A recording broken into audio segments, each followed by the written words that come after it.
আমি টাঙ্গাইল জেলা গোপালপুর থানা মির্জাপুর ইউনিয়নের একজন তৃণমূল ছাত্রলীগ কর্মী। মাননীয় প্রধানমন্ত্রী, আপনার কাছে আমার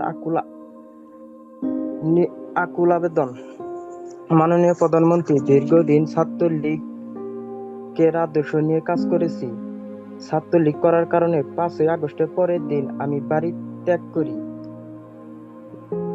মাননীয় প্রধানমন্ত্রী, আমি ছাত্রলীগের রাজনীতির সাথে সক্রিয়ভাবে যুক্ত থাকায় এই বিষয়টিকে কেন্দ্র করে স্থানীয় কিছু বিএনপি ও সংগঠনের কিছু লোক আমার বাড়িতে হামলা করে এবং লুটপাট করে এবং আমার বাবা মাকে শারীরিক ও লাঞ্ছিত করে। আমি দীর্ঘ 21 মাস বাড়ি ছাড়া ছিলাম। 16ই এপ্রিল আমার নানি মারা যায়।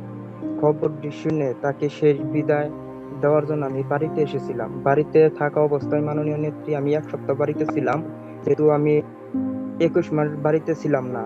তো আমার পাশের বাসায় আমি লোকজনের সাথে দেখা করতে রাখতেছি, বৈশা গল্প করতেছি। পিছন থেকে কিছু বিএনপি সংখ্যার লোক আমাকে হকি স্টিক দিয়ে ইচ্ছামতো মারে এবং আমাকে চাইনিজ কোবল দিয়ে আমাকে এই জায়গায় কুপিয়ে জখম করে। মাননীয় নেত্রী, তো দেখা যায় 5ই আগস্টের পর আমাকে আমার বাড়িঘর ভাঙচুর করছিল, এই যে তার ডকুমেন্ট।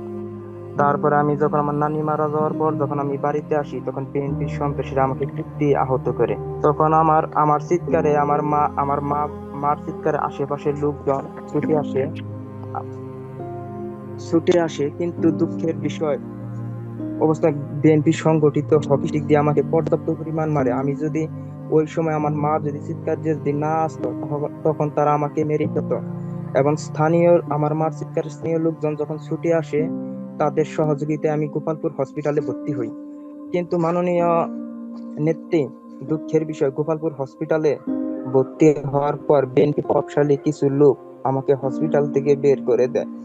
দুঃখ মান- মা- মাননীয় নেত্রী, আমার বাবা তখন অ্যাম্বুলেন্স নিয়ে সদর হসপিটালে যাওয়ার জন্য আমরা অ্যাম্বুলেন্স ভাড়া করি। ওই সময় আমার এক বাড়ি থেকে কান্না করে বলতেছে, তোমাকে ওই রাস্তায় আমাদের গোপালপুর বপুরের শেষ রুটে ওই জায়গায় অনেক সংখ্যালোক উপস্থিত হয়েছে, সেখানে আমাকে মেরেই ফেলবে।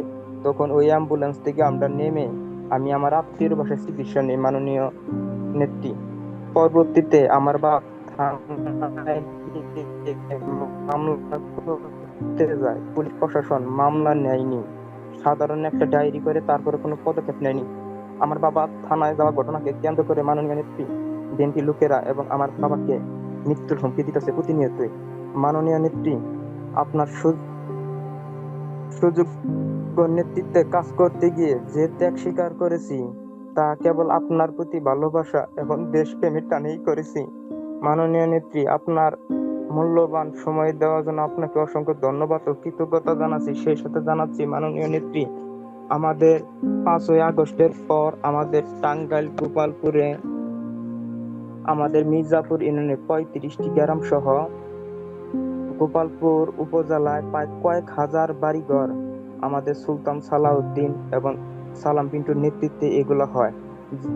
2004 সালে 21শে আগস্ট আপনাকে যে গ্রেনেড হামলায় পরিকল্পিত করেছিল সুলতান সালাউদ্দিন টুকু, সে আমাদের উপজেলার এমপি বর্তমানে, তার নেতৃত্বে এগুলো হয়। মাননীয় প্রধানমন্ত্রী, আমি এখন রাজনৈতিক প্রতিহিংসার শিকার হয়ে আমি শুধু বাড়িঘরই হারাইনি, সন্ত্রাসীদের হামলায় গুরুতর আহত এবং বর্তমানে শারীরিক ভাবে পঙ্গু অবস্থায়, অর্থভাবে আমার উন্নত চিকিৎসা বন্ধ হয়ে আছে এবং বর্তমানে চরম আর্থিক ও নিরাপত্তার সংকটে আছি। এবং প্রতিনিয়ত বিএনপির লোকেরা আমাকে বাড়িতে, আমার বাবা মাকে বাড়িতে থাকতে দেবে না। আমরা আজকে 3 দিন যাবত বাড়ি থেকে আমার বাবা মা আমার আত্মীয় বাসায় গেছে, তারা বাড়িতে যাইতে পারতেছে না। আমাকে মারছিল যারা বিএনপির কিছু সংখ্যার লোক। মাননীয় নেত্রী, আমি এটা ভিডিও করে ফেসবুকে আপলোড দিছিলাম, যার কারণে আমি বলছিলাম যে বিএনপির কিছু লোক আমাকে মারছে, বিএনপির লোকেরা। এটা ভেবে তারা আমাকে বাড়িতে যাইতে দিতেছে না। মাননীয় নেত্রী, পুলিশ প্রশাসন কোনো পদক্ষেপ নিতেছে না। আপনার কাছে আমার আকুল আবেদন, আমার উন্নত চিকিৎসার জন্য প্রয়োজনীয় আর্থিক সহায়তা প্রদান করুন। শারীরিক সক্ষমতা অনুযায়ী একটি স্থায়ী কর্মসংস্থানের ব্যবস্থা করে দেন, যাতে আমি সপরিবার বেঁচে থাকতে পারি। হামলাকারীদের হাত থেকে বাঁচতে প্রয়োজনীয় আইনি সুরক্ষা ও জানমালের নিরাপত্তা চাচ্ছি।